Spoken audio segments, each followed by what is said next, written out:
Weekly Bullshit Podcast.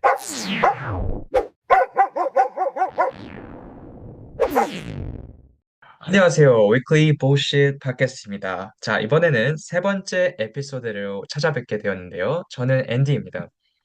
전 올리버입니다.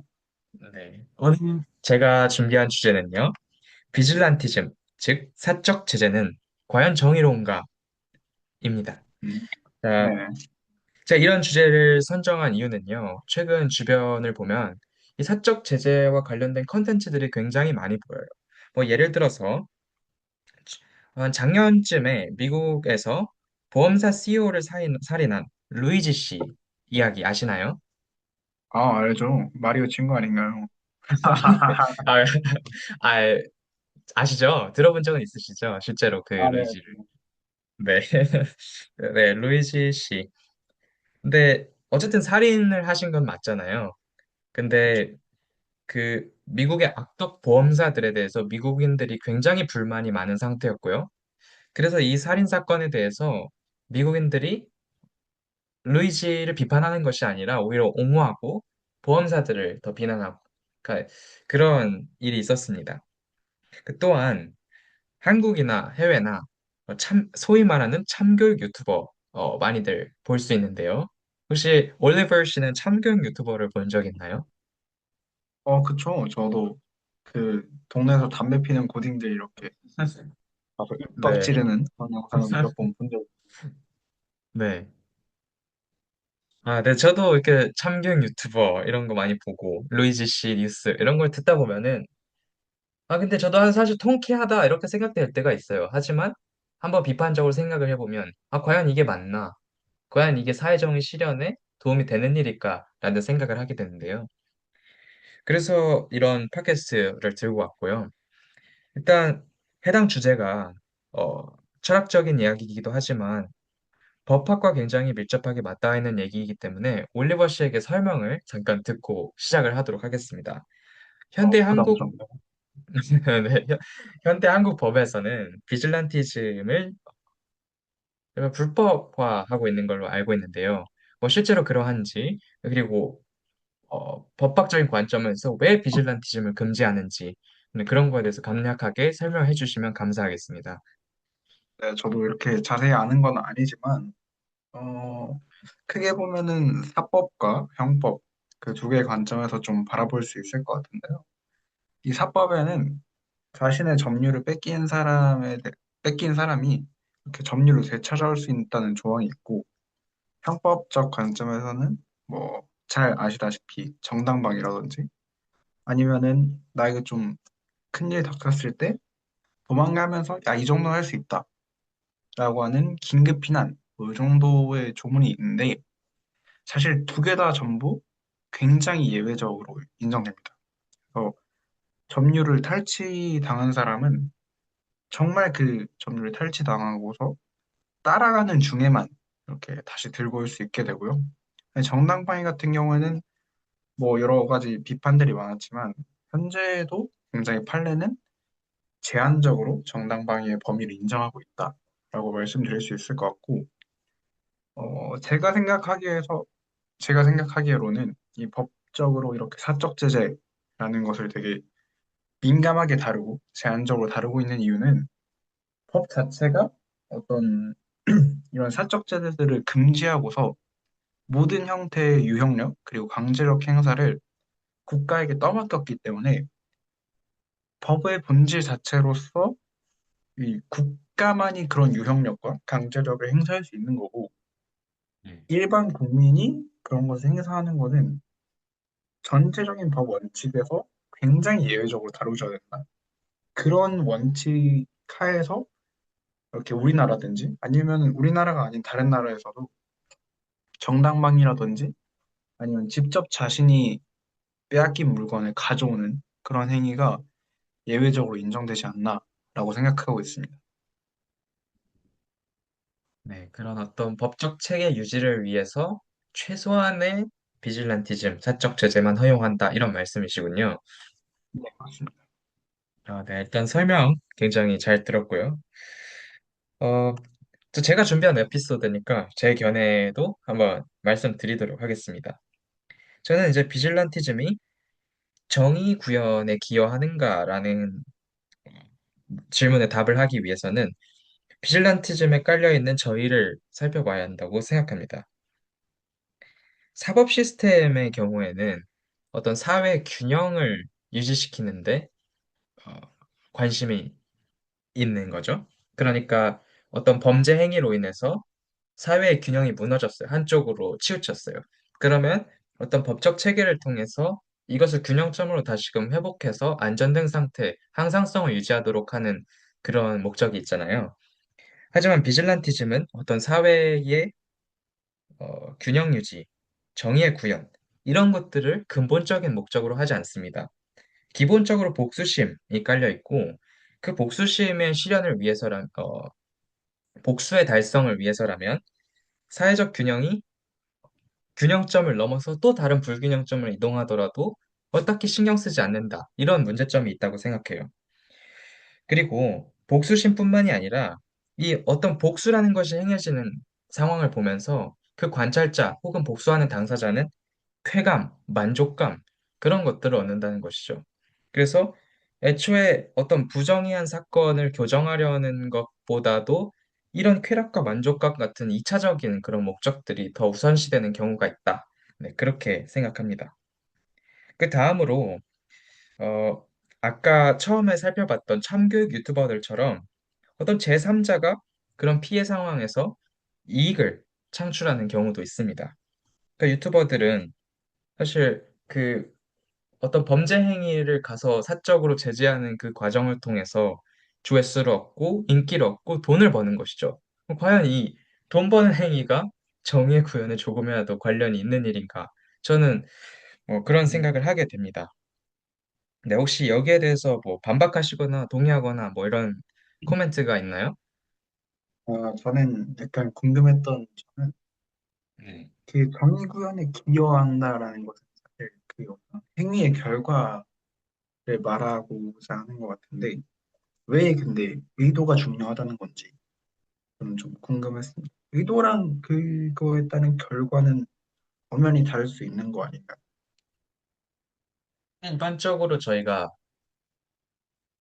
목적, 그러니까 의도라기보다 목적, 뭐 비슷한 용어이긴 합니다만 그 행위 목적이 다르면 당연히 결과 또한 뭐 우연히 겹칠 수는 있어도 달라지는 건 아닐까. 그러니까 이게 비질란티즘이 우리가 수용할 수 있다, 괜찮다라고 하려면 어쩌다 우연히 정의가 구현되는 상태가 발생해서는 안 되는 거잖아요. 이것을 보편화했을 때, 이것을 정언 명령으로 삼았을 음, 때 계속해서 정의로운 결과들을 만들어내는가, 혹은 계속해서 사회 균형에 기여하는 결과들을 만들어내는가를 저희가 봐야 된다고 생각하는데, 목적이 다르게 되면 사법 시스템과 비질란티즘 간에 우연히 결과가 겹칠 수는 있습니다. 하지만 그것이 이제 보편적으로 법칙화할 수 있을 만큼 일관적이지 않다는 것이죠.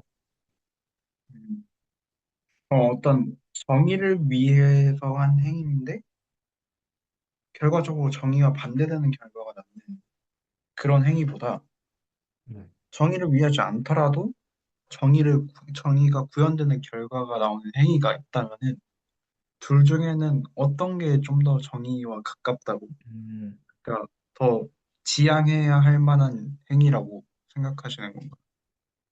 근데 저희가 이 개인의 행동, 개별 사안을 논하는 경우가 아니잖아요, 지금은. 일단 그래서 저희가 일반적으로 좀 네, 일반적으로 이런 것들을 받아들여서 그 허락할 수 있는가를 논하는 거기 때문에 개별 그렇죠. 사안에서 우연히 그게 그렇게 정의가 우리가 사실 정의가 무엇인가라는 것부터 뭐 논의를 해봐야겠습니다만 그러면 너무 길어지니까 우리가 뭐 똑같은 정의를 논하는 걸로 알고 얘기를 일단 하도록 하겠습니다.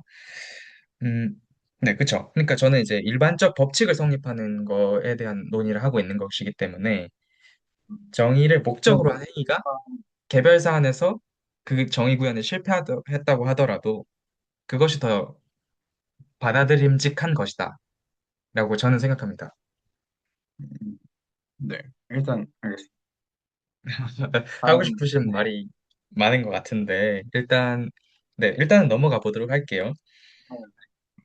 네, 그 다음으로, 어, 뭐 사법 시스템도 어떤 오인 가능성, 즉 선의의 피해자 발생의 가능성이 있다고 생각을 하지만 비질란티즘, 사적 제재의 경우에는 오인 가능성이 훨씬 더 높죠. 왜냐하면은 어떤 체계적인 절차를 걸쳐서 처벌을 내리는 것이 아니기 때문에. 네. 그래서 이런 점에서도 문제가 있을 수 있다고 생각하고. 그리고 마지막으로 어떤 통일된 기준으로 선과 악을 판단하고 처벌을 내리는 것이 아니기 때문에 사회가 혼란스러워질 수 있다는 것이죠. 그러니까 처음에 말했던 사법 시스템은 균형점을 지향하지만 비질란티즘은 균형에 관심이 없다라는 것과도 유사하다고 할 수 있겠습니다. 네. 제가 어, 네. 네, 계속 하시죠. 네, 알겠습니다. 뭐 하고 싶은 말이 있으신 것 같아서 얘기를 했는데 네, 아니다. 넘어가도록. 네. 어, 제가 이 비질란티즘을 비판하기 위해서 사실 소설을 하나 썼습니다. 그래서 짧은 단편 소설인데 사실 이번 에피소드는 제가 쓴 소설을 홍보하기 위해서 준비했어요. 그 혹시 사실 좀 스포일러가 있을 예정이지만 저희의 철학적 논의 전개를 위해서 혹시 풀 버전이 궁금하신 분들께서는 이 아래 설명란에 PDF를 첨부해 놨으니까 확인해 보시면 좋을 것 같습니다. 네, 저도 한번 읽어봐야겠네요. 네, 감사합니다. 네. 일단 제가 쓴 소설은요. 주인공이 바르셀로나의 소매치기범과 이 소매치기범을 쫓아서 징벌하는 비질란테 유튜버들에 관한 이야기예요. 음, 그래서 사실은 이 도둑이 잡히고 어, 창피를 당하죠. 그런 걸로 끝이 나는 스토리인데 그 감정 묘사와 어떤 대사들을 제가 원하고 주장하고자 하는 어떤 철학적 메시지 이런 것들을 담기 위해서 노력을 했습니다. 그 저도 그 사실 참교육 유튜버 그 스페인의 참교육 유튜버들을 보고 거기서 영감을 받아서 작성을 하게 되었습니다. 그러니까 네. 지금까지 얘기했던 비질란티즘의 저희와 그 문제점들을 어떤 문장들을 통해서 비판하고자 했는지 한번 읽어드리도록 하겠습니다. 먼저 첫 번째 문장은요. 잠시만요. There were three men and middle-aged women staring furiously at her, but with a hint of satisfaction in their glare. 이렇게 적었습니다. 그 비질란테 유튜버들이 그 도둑을 잡았을 때 되게 정의감에 불타서 분노에 차올라서 그녀를 노려보는 듯 하지만 그 사실은 컨텐츠 찾았다. 뭐 이런 만족감이 그들 눈빛에 담겨 있다는 것이죠. 네. 그렇죠. 네. 네, 그렇습니다. 그래서 여기서는 그 아까 말씀드렸던 비질란티즘이 어떤 또 다른 이익 창출과 복수에서 오는 쾌락 만족감 이런 거에 목적이 또 있다. 뭐 그런 거를 함축하고 있는 내용이고요. 다음 문장 한번 읽어보겠습니다. On that day, she was neither human nor a thief to them. She was nothing more than an Instagram story and a TikTok post. 그 여기서 하고자 하는 말은 그러니까 그 도둑이 잡혀서 수모를 지금 당하고 있어요. 근데 이제 네. 그 도둑을 관찰하는 사람들, 대중과 그 유튜버들에게 그 도둑은 뭐 사람도 아니고 어떤 처벌받고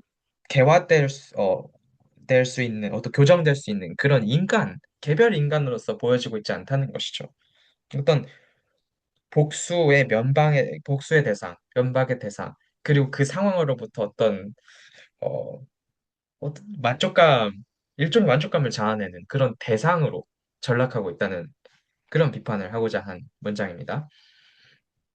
그리고 다음으로 This girl is the infamous thief of Barcelona. If you're aren't careful, she's going to take everything you own. The last speaker declared.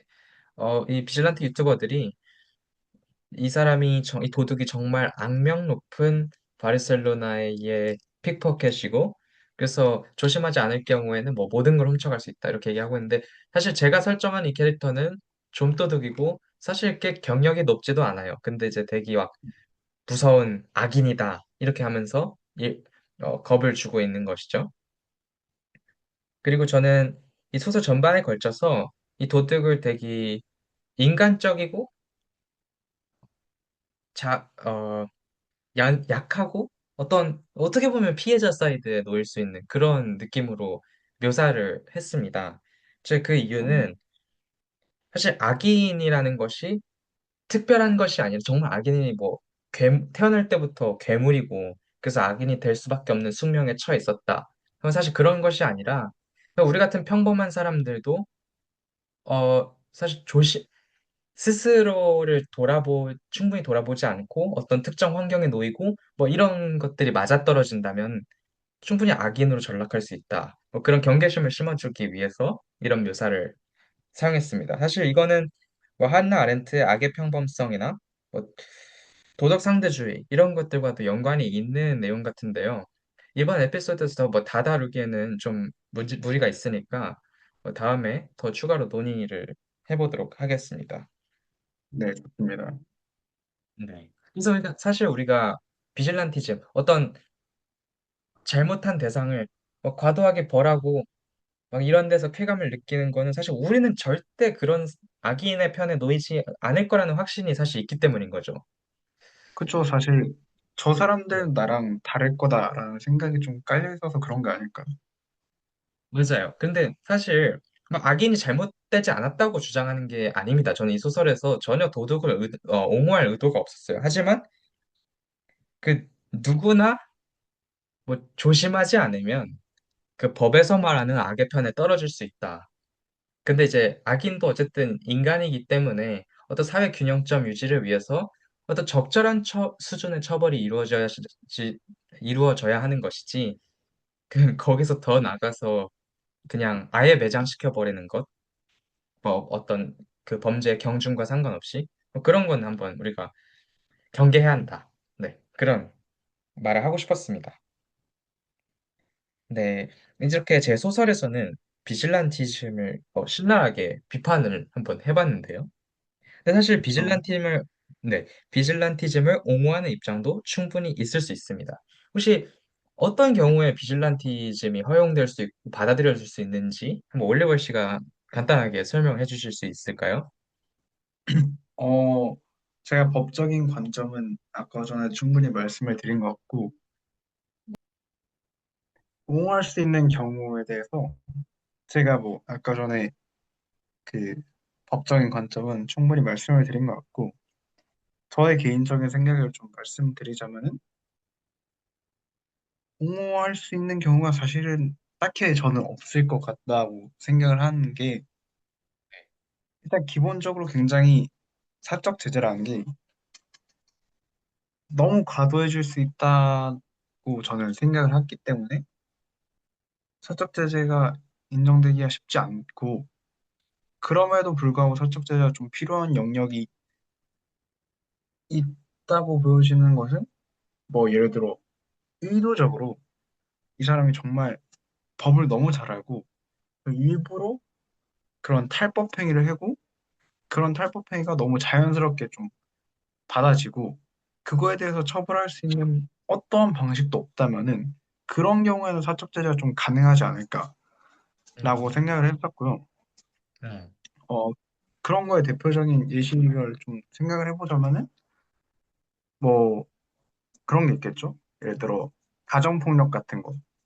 가정폭력 같은 경우에는 내가 정말 이런 가정 환경에 국가의 공권력이 정말 개입하기 힘들고, 그래서 이거를 타개할 수 있는 방법이 없다라고 했을 때는, 뭐 예를 들어 부모가 나한테 폭력을 행사한다고 한다면은, 그런 경우에는 내가 어느 정도 이렇게 폭력을 행사해서라도 이런 곳을 좀 바꿔나가는 그런 것이 인정돼야 하지 않을까라고 생각을 하긴 했습니다.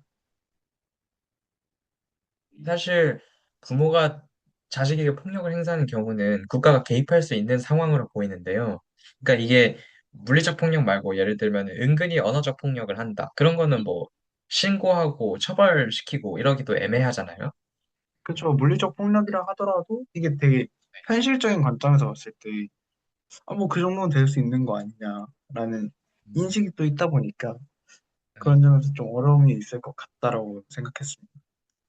그러면 그런 경우에 내가 사적 제재를 해서 복수를 한다면, 법의 테두리 안에서 해야 하나요? 아니면은 법이 나를 지켜줄 수 없었으니까 그걸 넘어서서라도 내가 제재를 할 수 있을까? 이렇게 어떻게 보시나요? 근데 물론 사실 저는 이제 또 뭐 예비 법률가로서 이렇게 네. 법의 테두리에 대해서 해야 된다고 말을 해야 될 것 같지만, 음. 어, 저는 법의 테두리를 이렇게 의도적으로 넘는다라는 인식이 없었다면은 그런 음. 경우 한해서는 조금 인정을 해줄 수 있지 않나. 그러니까 뭐 정말 처벌을 해야 할 만한 행위라고 하더라도, 근데 이거는 그러니까 법의 테두리를 넘어서긴 했다만 이런 상황에 대해서는 정말 비난할 수 없다라고 하는 그런 아주 예외적인, 그러니까 저의 생각은 아주 예외적인 경우에 한해서만 그게 정당화될 수 있지 않을까라는 생각이 했습니다. 법의 테두리를 넘어섰을 때 비난할 수 없다라는 것은 어떤 대중의 그 심리로서의 비난을 말하는 것인가요? 아니면은 그 복수 행위에 대한 처벌 가능성을 논하는 것인가요? 대중에 대한 이야기죠. 그러니까 이미 처벌 아, 가능성이 네. 갖춰진 상태에서 대중의 비난 가능성이 없다면은 네. 이거는 처벌까지 다시 한번 재고해 볼 만한 일은 아닌가라는 그런 생각이 없습니다. 뭐 사실, 네, 저는 좀 반박하고 싶은 부분이 있는데요. 네. 뭐, 또 법적 근거가 제가 사실 빈약하다 보니까 좀 더 준비를 해서 와야 될 것 같고요. 다른 질문을 한 가지만 더 대신 하고 싶은데요. 그, 말씀하신 그런 사례 말고 국가의 공권력이나 사법 시스템이 아예 붕괴하거나 부패해서 사적 제재 없이는 정의 구현을 아예 할 수 없는 그런 상황에 대해서는 허용이 돼야 된다고 생각하시나요? 예를 들면 어, 베네수엘라처럼 국가 어떤 처벌 시스템이 너무 부패해서 어떤 특정 집단의 사람들은 계속해서 피해만 받고 그것에 대해서 보상 요청도 할 수가 없는 상황이 있다거나 아니면은 미국 건국 초기처럼 정부가 아예 갖춰지지 않아서 국민들이 그냥 개인의 힘으로 스스로를 지키고 자기 재산들을 보호하고 그래왔던 시절에 어, 사적 제재 그것이 어떤 철학적으로 정당화될 수 있었는가? 그 질문에 대해서는 어떻게 생각하세요? 저는 그러니까 제가 생각했던 사례는 이 정말 브라질에 있는 뭐라고 해야 되죠? 그 갱들 많은 곳, 네. 그런 곳에는 어 제가 유튜브로 접한 뉴스이긴 하지만은 공권력의 힘보다는 오히려 갱들이 자신들이 이제 지키는 구역 내에서 어떤 균형 있게, 그러니까 그들이 서로 싸우지 않게 이렇게 조정한다고 했던 것 같은데, 저의 개인적인 생각으로는 그것도 정당화될 수 있지 않나라고 생각했던 게, 네. 왜냐하면 지금 만들어져 있는 어떤 재정법이라고 하는 것들, 예를 들어 우리나라의 경우에는 우리나라의 여러 법들이 있을 거고, 미국에는 현재 미국의 법이 있을 거고, 그럴 건데, 그런 것들이 만들어 온 과정을 보면은 애초에 사실 그런 법이 본질적으로 이런 법은 있어야 된다라고 했던 게 아니라, 그런 법이 네. 없다가 그렇게 사람들의 요구에 의해서 결국에 명문화된 게 법이지 음, 않나라고 저는 네. 생각했었고, 그런 관점에서 봤을 때 어떤 법이 형식적으로는 존재하지만 그게 실질적으로 어떤 의미를 가지지 못하는 곳에서 사적 제재들이 발생하는 거는 저의 개인적인 생각으로는 새로운 법이 만들어지고 있는 거 아닌가. 그들 나름의 네, 그게 지금은 그런, 사적 제재의 형태를 띠고 있지만 정부의 형태가 갖춰지고 법적 체계가 네, 생겨나면서 그것이 법의 테두리 안으로 들어올 것이다. 뭐 그런 말씀이네요. 그것이 어떤 새로운 법 체계로서 자리 잡을 수 있지 않나라고 음. 생각했습니다. 네. 뭐 상당히 설득력이 있는 이야기 같은데요. 이 비질란티즘을 옹호하는 입장과 그거에 대한 또 반박이 또 있을 것입니다. 거기에 대해서 제가 더 논의를 해보고 싶지만 시간이 거의 다 됐기 때문에 일단 얼추 결론을 내보고자 합니다. 그러니까 제가 이번 에피소드와 제가 쓴 소설을 통해서 하고 싶었던 말은 네. 사적 제재가 일시적 해결책은 될 수 있으나 장기적 사회정의 확립을 위한 수단이 될 수가 없고 그 일시적 음, 해결책이 될 수 있는가 이것에 관해서도 정말 불가피한가 정말 비질란티즘만이 일시적 해결책인가에 대해서는 잘 따져봐야 한다. 뭐 그런 말을 하고 싶었습니다. 그리고 저희가 비질란티즘이 행해지는 것을 일상생활에서 볼 때, 아, 통쾌하다, 시원하다, 이런 순간적 감정에 매몰되어서 비판적 시각 전혀 없이 비질란티즘을 받아들이는 것은 좀 경계해야 하지 않나. 그런 주장을 하고자 했습니다. 혹시 올리버 씨는 마지막으로 하고 싶은 말씀이 있나요?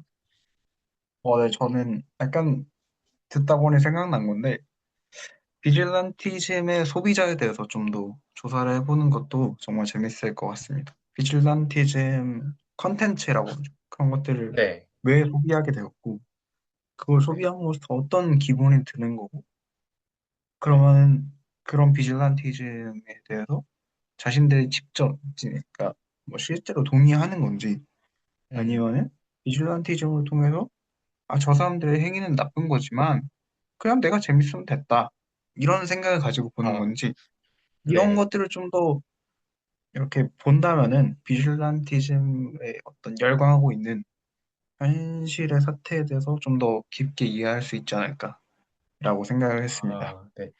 그럼 제가 이제 다음에 준비하는 후속편에서는 비질란티즘의 다양한 사례들, 개별 사례들을 가져와서 네. 그것을 그 컨텐츠의 제작자와 그 소비자들의 어떤 심리를 한 번씩 분석해보는 그런 시간을 가져봐도 괜찮을 것 같네요. 좋을 것 같습니다. 저는 아, 굉장히 기대하고 있겠습니다. 감사합니다. 저 올리버 씨 다음 에피소드도 많이 저도 기대하고 있습니다. 음, 오늘은 이 정도로 팟캐스트 에피소드를 마치도록 하고요. 네, 다음에 더 재밌는 주제로 찾아오도록 하겠습니다. 지금까지 위클리 Weekly 부시 Bullshit 팟캐스트였습니다. 팟캐스트였습니다. 감사합니다. 감사합니다.